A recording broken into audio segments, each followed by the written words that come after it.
పూజ తొందర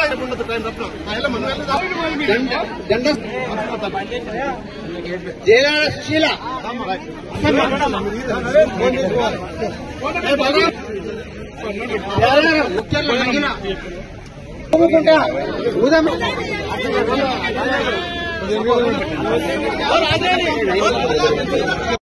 అట్టగాడిపల్లి సింగిరెడ్డి ఇందిరా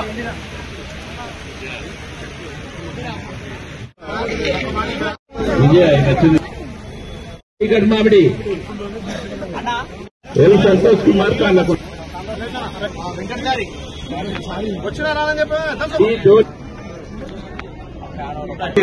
మైలారం కింది తండ okay right ఎం లింగ ఎం నవ్య మేడిపాల్ ఈ సాలి ఈ వీరు పేరారం ఓకే అన్న చలో ఎల్ సంతోష్ కుమార్ కాళ్ళకు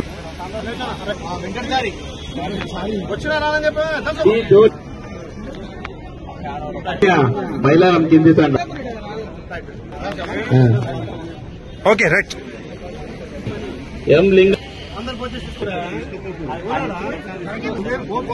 ఎం నవ్య మేడిపాల్ ఓకే అన్న చలో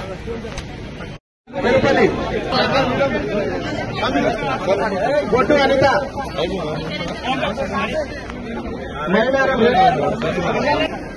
మల్లేశ్వరి వచ్చిందా ఎం వినోద బిల్లేకండ చిన్నపురం ఎం నరేష్ దత్తాపల్లి ఇక్కడియా మనం జి చంద్రారెడ్డి బాలమణి గన్నమల్ల బి పద్మ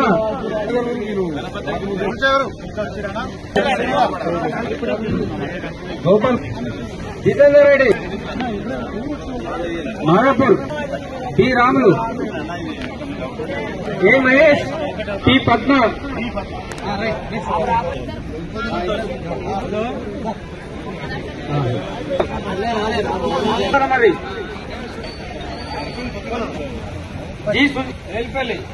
తిరుమల గురించి మాట్లాడదాం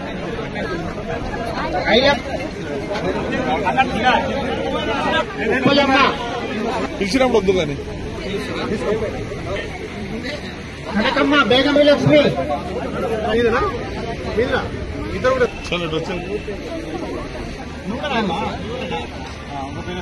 ఇప్పుడు బి బాలరాజ్ బి సుధాకర్ నెమ్ల M Shankar D Lakshminarayana Kavitha Ravinder N Bhagyamma Kalyanalakshmi గాని సీఎం రిలీఫ్ ఫండ్ గాని షాది ముబారక్ ఏ చెక్కులు వచ్చినా అవసరమైతే మీకే ఇంకా 10 రూపాయలు ఇచ్చి పంపిస్తే తప్ప ఎవ్వరికి ఒక్క రూపాయి ఇవ్వద్దు. ఏమంటున్నా రేపు స్థానిక సంస్థలు కూడా ఎంపీటీసీగా సర్పంచ్ గా కాంగ్రెస్ పార్టీ గెలిపించుకుంటే ఇక్కడి నుంచి పై దాకా మనమే ఉన్నాం కాబట్టి ప్రతి ఒక్కటి మీకు ఇళ్ళకి చేరుతాయి. మీరు అనుకుంటారు ఇంకా మాకు ఇల్లు వస్తలేవు, పెన్షన్లు వస్తలేవు, రేషన్ కార్డులు వస్తలేవు అంటున్నారు. అన్ని ఇప్పించే బాధ్యత నాది. ఎందుకంటే పోయిన ప్రభుత్వం అప్పులు చేసి మన రాష్ట్రాన్ని చేసిపోయింది. ఆ అప్పులు తీర్పుకుంటా ఒక్కొక్కటి చేసుకుని వస్తున్నాం కాబట్టి అయ్యో ప్రభుత్వం వచ్చి 10 నెలల ఇంకా మా పెన్షన్ రాకపో ఇల్లు రాదు అనుకోకుని జనపాలకు వస్తా ఎవరికి ఇల్లు లేవో, ఎవరికి పెన్షన్ లేవో, ఎవరు రేషన్ కార్డు లేవో అవన్నీ ఇప్పించే బాధ్యత నాది. ఇప్పుడు మీ ఇండ్లకు వచ్చి సర్వే చేస్తున్నారు కదా, 200 యూనిట్లు ఉచితంగా విద్యుత్ అందిస్తున్నాం. రేపు పెన్షన్లు, రేషన్ కార్డులు, ఇందిరా మిల్లు కూడా మనకు 3,500 ఇళ్లు వచ్చినంటే ఒక ఊరికి నుంచి 30 నుంచి 50 ఇళ్లు ఇచ్చే బాధ్యత నాది. ఇట్లా 5 సంవత్సరాలు ఇస్తా. ఒక్క ఊరికి 30 ఇచ్చినా గానీ 5 ఏళ్లలో ఎంత, 5 ఏళ్లలో 15 అంటే ఆ ఊర్లో 150 ఇళ్లు ఇచ్చే బాధ్యత నాది. ముందుగా ఎవరికైతే పూర్తిగా ఇల్లు లేదో వాళ్ళకి ఇద్దాం. నేను 2 కోట్ల వల్ల పెళ్ళైన కేర్పడ్డాక 1 కోటి ఇద్దాం కానీ ఇల్లుండగా నాకు ఇల్లు కావాలనుకో పేదోడికి ఇవ్వాలి. ఏ పార్టీ అయినా కాదు, టీఆర్ఎస్ కానీ, కమ్యూనిస్ట్ కానీ, టీడీపీ కానీ నిరుపేదైతే వానికి ప్రభుత్వం నుంచి ఫలాలు అందాలి. ప్రతి ఒక్కటి నేను ఆ రోజు కూడా చెప్పినా, ఇవాళ కూడా చెప్తున్నా. నేను మీ బిడ్డగా, నేను ఎమ్మెల్యే కాదు, మీకు మీ బిడ్డగా సేవ చేయడానికి వచ్చినా ఏ పనున్నా మన ప్రభుత్వం చేసుకొని ప్రభుత్వ పథకాలు ప్రతి ఒక్క పేదోడికి అందే విధంగా మనం ప్రయత్నం చేద్దాం.